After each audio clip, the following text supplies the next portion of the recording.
दोस्तों आज की फिल्म जो एक्सप्लेन करने वाले हैं उसका नाम है अनब्रोकन।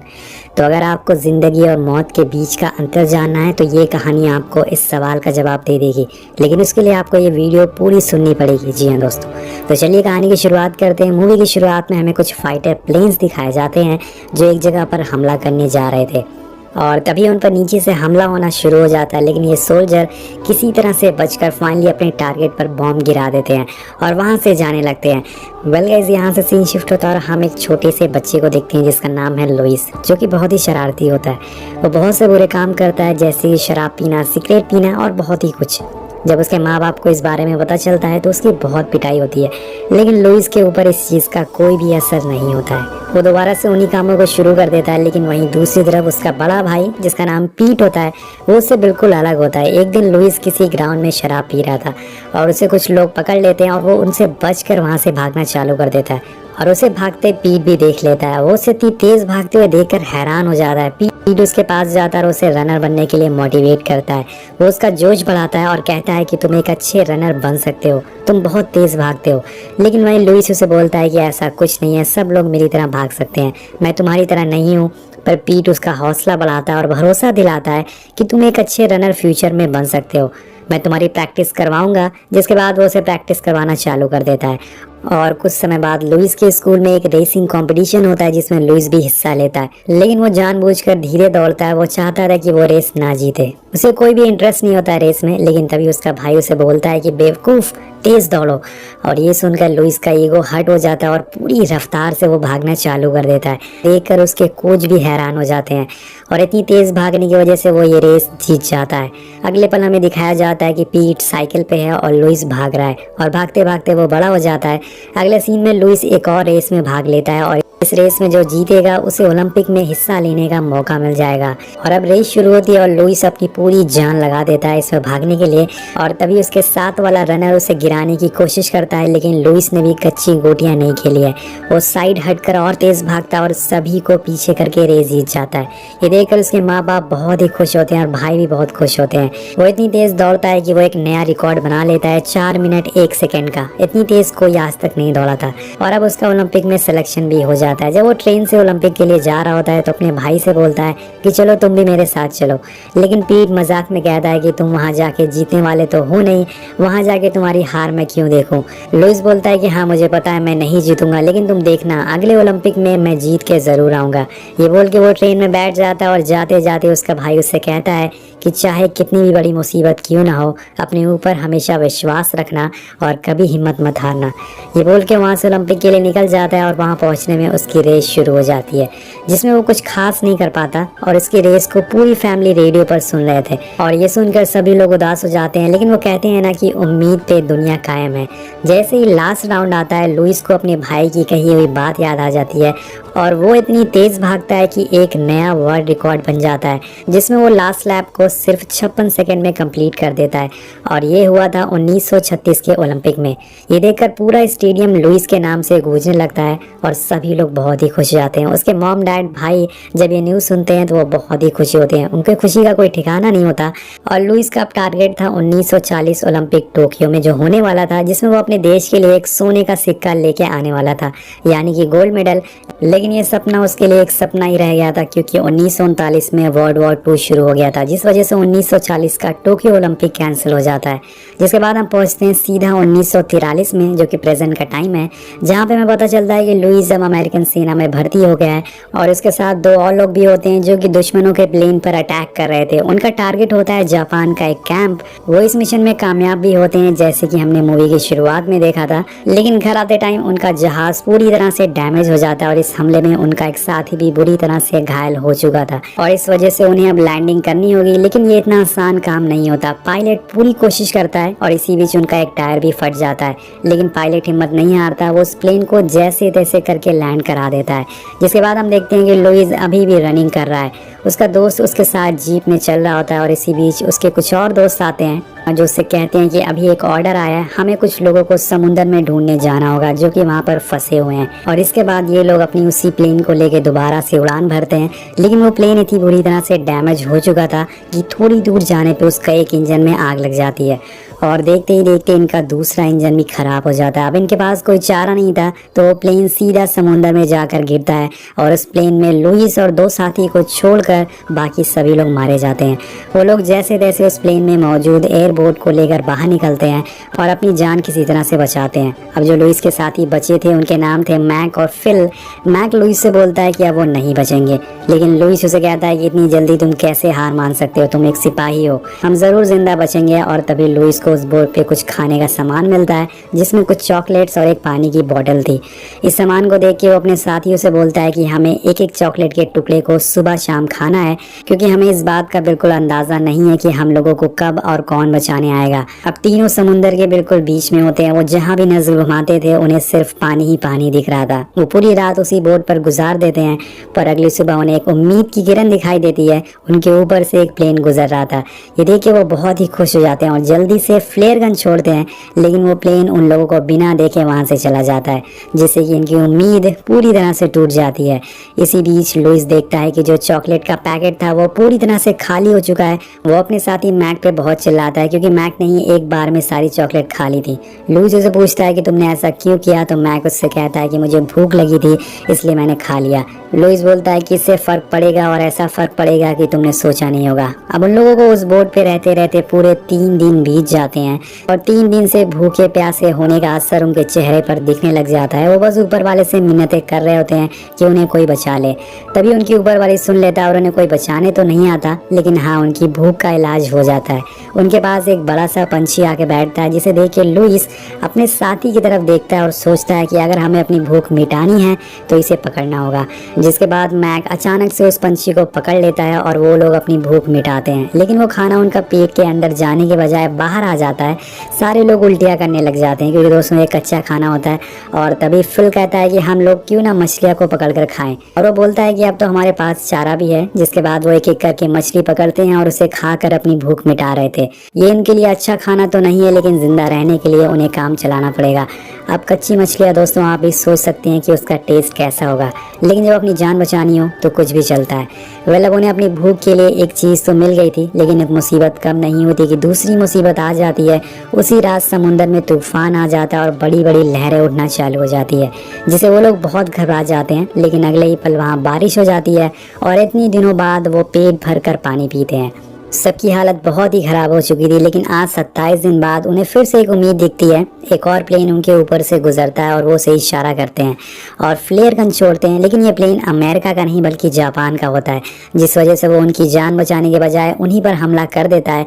और इसके बाद तीनों अपनी जान बचाने के लिए पानी में कूद जाते हैं, लेकिन वो जापानी फाइटर प्लेन लगातार गोलियां चलाए जा रहे थे, जिसकी वजह से इनकी बोट में छेद हो जाता है। अब इनके पास एक ही बोट बचती है और इस तरह से कई दिन और बीत जाते हैं। अब इस समुंदर में पूरे 45 दिन हो चुके थे और कोई भी इंसान इतने कम खाने पीने की वजह से 45 दिन तक जिंदा नहीं रह पाता। और यही सेम मैक के साथ होता है। वो इन हालातों में खुद को संभाल नहीं पाता, जिस वजह से उसकी मौत हो जाती है। लोग बहुत उदास होते हैं और उसे समुंदर में छोड़ देते हैं और फिर दोनों अपनी मौत का इंतजार करने लगते हैं। लेकिन उन दोनों की किस्मत में कुछ और लिखा था। कुछ दिन बीतने के बाद उन्हें इस कड़ी धूप में एक छाया दिखती है, लेकिन ये छाया उनके लिए एक नया अंधेरा लाने वाली थी दोस्तों। और ये छाया पेड़ की नहीं बल्कि जापानीज शिप की होती है। जापान के सैनिक उन्हें पकड़ लेते हैं और जापानीज कैंप में ले जाते हैं, जो कि जंगल के बीच में होता है। वहाँ का हेड लुइस को पहचान लेता है, क्योंकि उसके पास एक न्यूज़पेपर की कटिंग होती है जिसमें लुइस की ओलंपिक वाली फोटो थी। दोस्तों ये वर्ल्ड वॉर का टाइम चल रहा है, तो अमेरिका और जापान के बीच में लड़ाई चल रही है। इस वजह से लुइस अब इनका दुश्मन है और अपनी दुश्मनी निकालने के लिए वो इन लोगों को अंधेरे कमरे में बंद करके रखते हैं और इन्हें बहुत ही मारते हैं। अगले दिन वो दोनों उनसे कपड़े उतारने को कहते हैं और लुइस और फिल दोनों कपड़े उतार कर घुटने पर बैठ जाते हैं। अब लुइस से ये सब बर्दाश्त नहीं होता और उसकी आंखों से आंसू गिरने लगते हैं। और दोस्तों ये बहुत ही इमोशनल सीन होता है। कुछ दिन बाद इन लोगों को एक नए जापानीज कैंप में भेजा जाता है, जहाँ पे हजारों की तादाद में अमेरिकन सैनिकों को गुलाम बनाकर रखा गया था। हम देखते हैं कि कैंप में बस चारों तरफ दहशत होती है। सभी लोगों पर बहुत ही जुल्म किया जा रहा था। कैंप का जो इंचार्ज होता है, जिसका नाम होता है कॉर्पोरल वतनामी, जो कि अमेरिकन से सख्त नफरत करता है, वो सारे लोगों को कहता है कि तुम सारे अमेरिकन हो और अमेरिका हमारा दुश्मन है, इसलिए तुम्हारे साथ वैसा ही सुलूक किया जाएगा और लुइस उसकी तरफ देख रहा होता है। सभी लोग नजर झुकाए होते हैं लेकिन लुइस की नजर उसकी तरफ होती है और कॉर्पोरल उसे देख लेता है। वो उसके पास जाता है और कहता है कि मेरी आंखों में देखो। जैसे ही लुइस उसकी तरफ देखता है वो उसे अपने डंडे से मारता है और बोलता है कि मेरी तरफ आंख उठाकर कभी मत देखना। यहाँ हमें पता चलता है कि ये कोई आम कैंप नहीं है, यहाँ अच्छे अच्छे लोग हिम्मत हार जाते हैं। और इसके बाद रात हो जाती है और सभी सैनिक सोने चले जाते हैं, लेकिन जहाँ वो सोते हैं वो जगह बेहद बहुत ही बुरी होती है। वहाँ कोई जानवर भी नहीं रह सकता, लेकिन ये मजबूर हैं इसलिए सभी सैनिक वहीं सो जाते हैं। अगली सुबह कॉर्पोरल सभी लोगों को बोलता है कि तुम लोगों में से एक कुक है और एक ओलंपिक रनर है। वो पूछता है कि ओलंपिक रनर कौन है, तो लुइस अपना हाथ उठाता है और वो अपने एक आदमी से उससे रेस लगवाता है। लेकिन लुइस दोस्तों बहुत ही बुरी तरह से थका हुआ है, घायल है। उसके अंदर इतनी भी ताकत नहीं होती कि वो भाग सके, इस वजह से वो वहीं गिर जाता है। ये देखकर कॉर्पोरल उसके पास आता है और उसे कहता है कि तुम कुछ नहीं हो, तुम ओलंपिक की जीतने के लायक नहीं हो, और वो उसे जख्मी हालत में ही उसे मारना चालू कर देता है। कॉर्पोरल दोस्तों अपनी सारी दुश्मनी लुइस को मार कर निकाल रहा था। वो सिर्फ लुइस को ही टारगेट कर रहा था। शायद उसे पता था कि ये कोई आम सैनिक नहीं है, उसे पता था कि ये इतनी जल्दी हार मानने वाला नहीं है। अब इस कैंप में कुछ ऐसे सैनिक भी होते हैं जो वहां से भागने की फिराक में थे, लेकिन उनकी ये कोशिश नाकामयाब होती है और जब ये बात कॉर्पोरल को पता चलती है तो उनके साथ जानवरों वाला सलूक किया जाता है और उन्हें भी बुरी तरह से मारा जाता है। एक दिन लुइस और फिल काम करते समय आसमान को देखते हैं और एक दूसरे से कहते हैं कि अमेरिकन प्लेन अब काफी नजदीक आ चुके हैं, वो यहाँ पे किसी भी समय हमला कर सकते हैं। और उन्हें ऐसे बातें करते हुए कॉर्पोरल देख लेता है और फिर वो उन्हें आधी रात को नींद से उठाकर बेल्ट से मारता है, उन्हें बहुत मारता है। और कुछ दिन बीतने के बाद कैंप में जापानीज रेडियो से कुछ लोग आते हैं जो लुइस को बुला के उसे बताते हैं अमेरिकन आर्मी तुम्हारी फैमिली को कह रही है कि तुम मर चुके हो, क्या तुम अपनी फैमिली को बताना चाहोगे कि तुम अभी भी जिंदा हो। तो लुइस उनकी बात मान लेता है और रेडियो पर जाकर अपने जिंदा होने का सबूत देता है। वो बोलता है कि 2 साल में पहली बार मैं आपसे बात कर रहा हूँ। वो अपनी फैमिली से बोलता है कि आप लोग मेरी चिंता मत करना, मैं बिल्कुल ठीक हूँ, मैं जापान के एक ट्रेनिंग कैंप में हूँ। और वो झूठ बोलता है कि उसके साथ कुछ गलत नहीं हो रहा है। वो अपने माँ बाप से बोलता है कि डैड आप अपनी बंदूक तैयार रखिएगा, जब मैं वापस आऊँगा तो हम लोग साथ में शिकार करने चलेंगे। और अपनी माँ से कहता है कि माँ मैं आपके खाने को बहुत मिस करता हूँ। और लास्ट में वो उन्हें मैरी क्रिसमस बोलकर रोने लगता है दोस्तों। और जब ये खबर उसकी फैमिली वाले उसकी माँ सुनते हैं तो वो बहुत ही रोते हैं, उन्हें बहुत ही अफसोस होता है, बहुत उदास हो जाते हैं अपने बेटे को याद करके। और इसके बाद जापानीज ऑफिसर उसे एक पेपर देते हैं और साइन करने को कहते हैं और कहते हैं कि इस पेपर पर जो भी लिखा हुआ है वो तुम्हें रेडियो पर जाकर बोलना है। दरअसल दोस्तों उस पेपर पर अमेरिका के बारे में बहुत बुरी बुरी बातें लिखी होती है और इसे पढ़ने के बाद लुइस साइन करने से इनकार कर देता है क्योंकि वो अपने देश को धोखा नहीं दे सकता। वो जापानीज ऑफिसर उसे दोबारा बोलते हैं कि अगर तुमने साइन कर दिया तो तुम भी कुछ अमेरिकन की तरह आराम की जिंदगी जी सकते हो, लेकिन लुइस ऐसा करने से मना कर देता है, जिसके बाद उसे वापस कैंप में भेज दिया जाता है और जहां उसका स्वागत कॉर्पोरल करता है। वो उसे बोलता है कि मुझे पहले ही दिन पता चल गया था कि तुम मेरी तरह मजबूत हो, हम अच्छे दोस्त बन सकते हैं, लेकिन ऐसा होगा नहीं क्योंकि तुम एक अमेरिकन हो और मुझे अमेरिकन लोगों से नफरत है। वो कहता है कि तुम्हारे अंदर बस एक ही कमी है, तुम किसी बात को नहीं मानते, लेकिन आज मैं तुम्हें सिखाऊंगा कि बात कैसे मानते हैं। इसके बाद वो लुइस को सभी अमेरिकन सैनिक के सामने खड़ा करता है और सबसे कहता है कि सारे कैदी सामने आकर लुइस को एक घूसा मारेंगे, लेकिन अमेरिकन कैदी उसे मारने से मना कर देते हैं। और तभी कॉर्पोरल फिल को लेके आता है जो कि बहुत ही जख्मी था, इन लोगों ने उसे मार मार कर बहुत ही जख्मी कर दिया था। और कॉर्पोरल बोलता है कि अगर तुमने इसे घूसा मारना शुरू नहीं किया तो मैं फिल को इतना मारूंगा कि ये मर जाएगा। लुइस घबराते हुए सबको कहता है कि आओ मुझे मारो, जिसके बाद सारे लोग एक एक करके उसे थप्पड़ मारना, उसे घूसा मारना शुरू करते हैं और इतने सारे लोगों की मार खाकर लुइस अब बुरी तरह से जख्मी हो जाता है, लेकिन वो अपने दोस्त को मरने से बचा लेता है।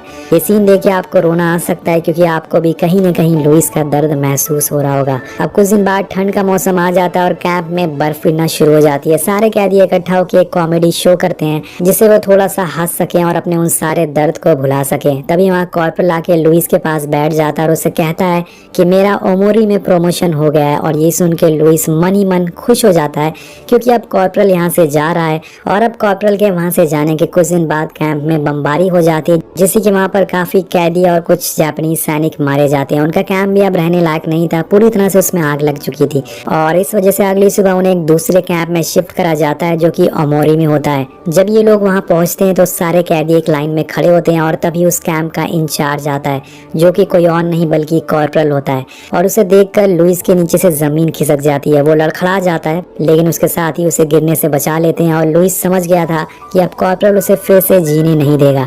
इसके बाद हम उस कैंप को देखते हैं जो कि पिछले कैंप से भी बदतर होता है। यहाँ पर जो भी कैदी पहले से मौजूद थे वो बहुत ही कमज़ोर और ज़ख्मी थे, लेकिन इसके बावजूद उनसे काम करवाया जा रहा था। यहाँ का काम बेहद खतरनाक होता है। उन्हें एक नाव में से कोयले को बाहर निकालना होता है।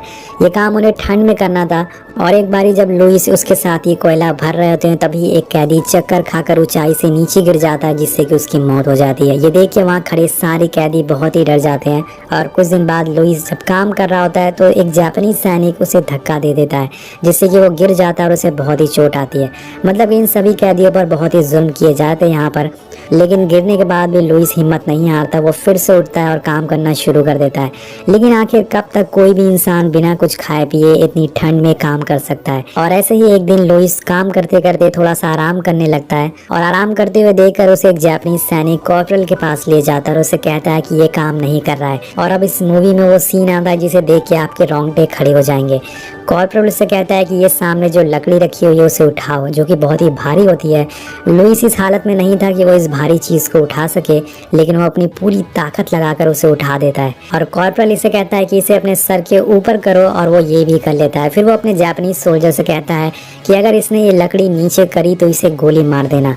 थोड़ी देर हो जाती है और धीरे धीरे करके वो लकड़ी नीचे आने लगती है, जिसे देख सारे कैंप में सन्नाटा छा जाता है। अब क्या होगा? सभी लोग काम छोड़कर लुइस को देखने लगते हैं। क्या वो उसे मार देंगे? वो सभी लोग सोच रहे थे कि क्या वो जापानीज सोल्जर उसे मार देंगे और सारे सोल्जर भी लुइस की तरफ देखने लग जाते हैं। पर तभी लुइस को अपने भाई की कही हुई बात याद आती है कि चाहे जिंदगी में कुछ भी हो जाए, कभी भी अपने ऊपर से विश्वास मत खोना। लुइस भी एक ओलंपिक रनर है दोस्तों, वो इतनी आसानी से कैसे हार मान सकता है। और कुछ पल बाद वो तेज से चिल्लाता है और उस लकड़ी को सर से ऊपर उठा लेता है, जिसके बाद वो जोश भरी आंखों से कॉर्पोरल को घूरने लगता है और कॉर्पोरल को ये बर्दाश्त नहीं होता। वो उसे बार बार बोलता है कि मुझे घूरना बंद करो, लेकिन वो नहीं रुकता और आखिर में कॉर्पोरल भागते हुए उसके पास आता है और उसे मारना शुरू कर देता है। लेकिन लुइस फिर भी उसकी आंखों में देखता जा रहा था। इसी बीच उसे अपनी ट्रेनिंग के दिन याद आने लगते हैं और साथ साथ में अपनी फैमिली, अपना भाई, सब कुछ याद आने लगते हैं। उसकी पूरी फैमिली फ्लैशबैक में याद आने लगती है। और जब कॉर्पोरल को लगता है कि अब उसे इस डंडे की मार का कोई असर नहीं पड़ रहा है, वो उसे पंचेस मारने लगता है, उसे घूंसे मारने लगता है। लेकिन वो भी आखिर में उसे मारते मारते थक जाता है और वहीं बैठ जाता है। अब लुइस के अंदर इतनी भी हिम्मत नहीं बची थी कि वो उठ के सोने जा सके। वो पूरी रात वहीं पड़ा रहता है और सुबह हो जाती है। कुछ दिन बाद सारे कैदियों को एक साथ खड़ा किया जाता है और जापानीज सोल्जर उनसे कहता है कि हमारे देश के नए भविष्य के लिए तुम सभी को नहाने का मौका दिया जा रहा है। लेकिन यहाँ सारे लोगों को लगता है कि शायद अब उन्हें मार दिया जाएगा। वो सभी उस नदी में नहाने लगते हैं और तभी उन्हें आसमान में एक प्लेन दिखता है। जब वो करीब आता है तो सभी खुशी हमारे झूम उठते हैं, क्योंकि वो जहाज अमेरिका का था और अब अमेरिकन जहाज जापान में उड़ रहा है। इसका मतलब अब जंग खत्म हो चुकी है और वो सभी आजाद हो चुके हैं। ये देखकर सभी कैदी खुशी के मारे झूम उठते हैं और इतने मुश्किलों के बाद वो सभी आजाद हुए थे। अब वो प्लेन्स नीचे ड्रॉप गिराना चालू कर देते हैं, जिसमें खाना पीने का सामान होता है, जैसे कि आपको AWM PUBG में मिलती है ड्रॉप में। लेकिन वही लुइस, जो कि अभी भी इस सोच में होता है कि आखिर कॉर्पोरल उससे इतना नफरत क्यों करता था, वो जाने से पहले कॉर्पोरल के कैबिन में जाता है, लेकिन तब तक कॉर्पोरल वहां से जा चुका था। लुइस वहीं बैठ जाता है और उसके बचपन की फोटो देखने लगता है। अब फाइनली दोस्तों वो अपने देश अमेरिका आता है और आते ही सबसे पहले अपने देश की मिट्टी को चूमता है और फिर अपने परिवार को गले लगाकर रोने लगता है। इसी के साथ ये कहानी यहीं खत्म हो जाती है। दोस्तों ये पूरी फिल्म एक सच्ची कहानी पर आधारित है। कहानी के आखिर में हमें लुइस जैम्परेनी की सच्ची रियल फोटो दिखाई जाती है और ये भी बताया जाता है कि उन्होंने 1947 में शादी कर ली थी, जिसके बाद उनके 2 बच्चे हुए और लुइस का दोस्त फिल, जिसको भी हमने मूवी में देखा था, वो भी बच गया और उन्होंने भी शादी कर ली थी। और कॉर्पोरल, जिसको द बर्ड नाम का टैग दिया गया था, वो कई सालों तक कहीं छुपा रहा। उसके बारे में किसी को कुछ पता नहीं चला वो कहाँ गया। अब दोस्तों कई सालों बाद लुइस वापस जापान गया कॉर्पोरल से मिलने के लिए, लेकिन वो उनसे नहीं मिला। आखिर में हमें बताया जाता है कि लुइस जैम्परेनी ने आखिरकार अपना दोबारा से ओलंपिक में दौड़ने का सपना पूरा करा, वो भी 80 साल की उम्र में। ये देख के आपको एक लाइन याद आ गई होगी कि रिकॉर्ड बनते हैं टूटने के लिए और सपने देखे जाते हैं पूरे करने के लिए। तो आपको ये फिल्म कैसी लगी नीचे कमेंट करके ज़रूर बताइएगा। अगर इसी तरह की और फिल्में देखना चाहते हैं, कहानियाँ सुनना चाहते हैं, तो नीचे कमेंट ज़रूर करिएगा। मिलते हैं आपसे अगले वीडियो में। Thank you so much.